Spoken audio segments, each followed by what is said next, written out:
The baddies reconvene yet again. Let's go, family. It's showtime! Hi, girls. Hello. I haven't done like a sit down video in a minute. It's summer where I am, and I am in Arizona, Miss Desert herself.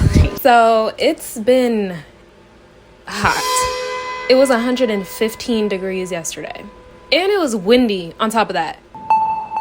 Imagine someone's hot ass breath just breathing on you. No, thank you. And even if it's not summer where you are, or even if it's not hot where you are, if you're a hyperhidrosis girl, you know the struggle. As of late, I've kind of come up with a formula, a recipe, and honestly, I continue to refine it. Wait a damn minute. I continue to refine it. I'm here to give those of you who want to smell like this some tips and tricks on how to smell like peaches and cream and coconut and just everything nice. Stop the masking.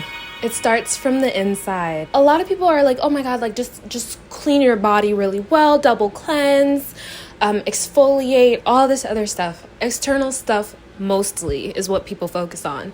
But people don't really talk about the internal. And I've noticed that a lot of people recently have been talking about things like chlorophyll, which is literally an internal deodorizer. We're already starting off on a good note. You might as well go ahead and pull up a Google Docs and get to typing, because I'm about to put y'all onto some game here, okay? I have been taking chlorophyll for like 2 years now, and I honestly, like, sometimes I take breaks from chlorophyll and I always regret it. Not only does my sweat start to change in scent when I stop taking chlorophyll, my skin also starts to break out. Like, I haven't been taking chlorophyll, and also, to be fair, I tried this Cytoplast mask, I think that's what it's called, and that broke me out. So I don't know, my skin has been kind of going through it. But either way, I stopped taking chlorophyll for the past like week, and I'm like, all right, it's clearly time to get back on it. And honestly, the internet too focuses way too much on supplements because that's where the money is. No, for real, just eat foods that are good, and I'm gonna get a little bit into that a little bit more later on in this video, especially specifically with fruits. But eat foods that are not only good for you, but are balanced and don't have preservatives and all of these nasty chemicals. Listen, I've been having my cravings, okay? And usually I'm pretty good at like not feeding into them. But this time, I don't know, I just kind of let her slip. Like, and when I tell you, my sweat has never smelled like that before. Well, unless I'm eating junk food. But junk food and food with preservatives that are terrible and all types of chemicals that you can't pronounce. When you look it up, you get scary results. Yeah, those make your sweat stink. But if you're eating foods that are really good for you, that won't really happen as much. Now, of course, that is with an exception. If you eat certain foods that are potent in stink, you'll also get a little stinky. And if you eat foods that are potent? I was giving Miss Ice Spice for a second. I'm as poopy like I need a diaper. If you're eating foods that are potent in good fragrance, you're gonna smell like that. Our sweat is directly correlated to the foods that we eat. I mean, really think about it, okay? Really, no, I'm serious. Really think about it. Your sweat is there for a reason, right? It's one, there to cool your body down, and two, to release toxins and chemicals that wouldn't be able to escape your body any other way besides through your sweat glands. That's why your sweat is salty, because it's also sweating out electrolytes, which is why it's important to drink electrolytes, and we'll get there. I'm getting ahead of myself. What you eat is going to directly reflect your sweat smell. It's kind of like, think about like pee and poo. Oh my god, why? It's excreting something from your body. So when you eat food and it's processed in your body, it goes through all type of different filtration systems, and one of that is your sweat. Eat foods that smell good and you'll be good to go. This next thing I've been doing lately is just a little like gem I'm gonna throw in here, but I'm also gonna get into my routine. Something I've been doing recently is toning my armpits. I've actually been using this Duradry little serum thing as my toner, but I've heard of using like glycolic acid, the ordinary toner.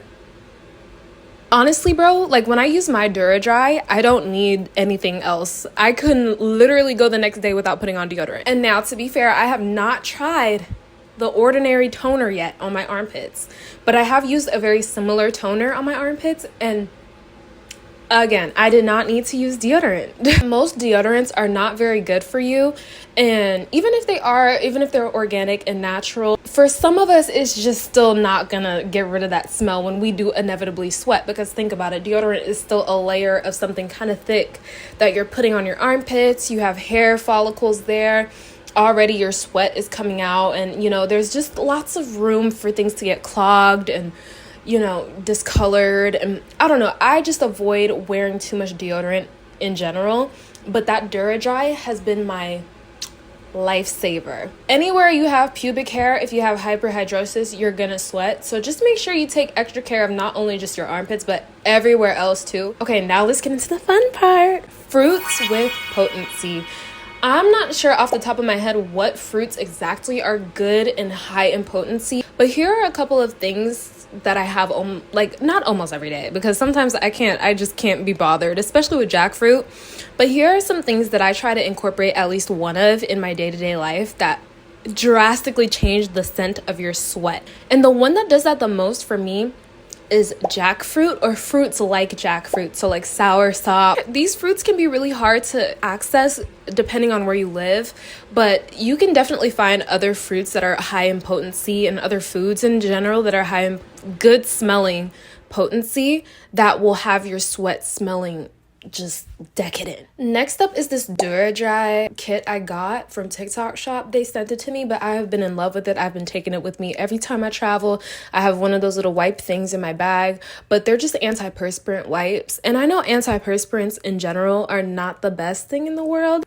Sometimes you just got to do what you got to do. If you're a busy girl, if you live somewhere hot, if you are running around constantly going to the gym, going to this place, that place, you're going to need something like that. Next is to stay hydrated. I'm pretty sure I've mentioned this in a couple videos now, but I'm so tired of people saying, drink water.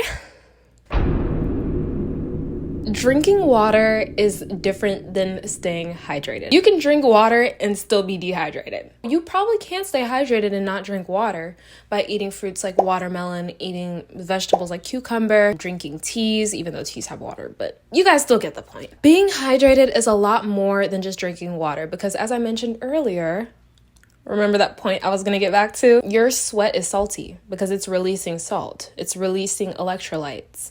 So you need to be consuming electrolytes. There's all these liquid IVs and all that. I have liquid IVs myself, and when I'm having a busy day and I know I didn't eat enough fruit that day or something, I take me a good liquid IV. But watermelon, cucumber, coconut water, those are all really, really good ways to stay hydrated.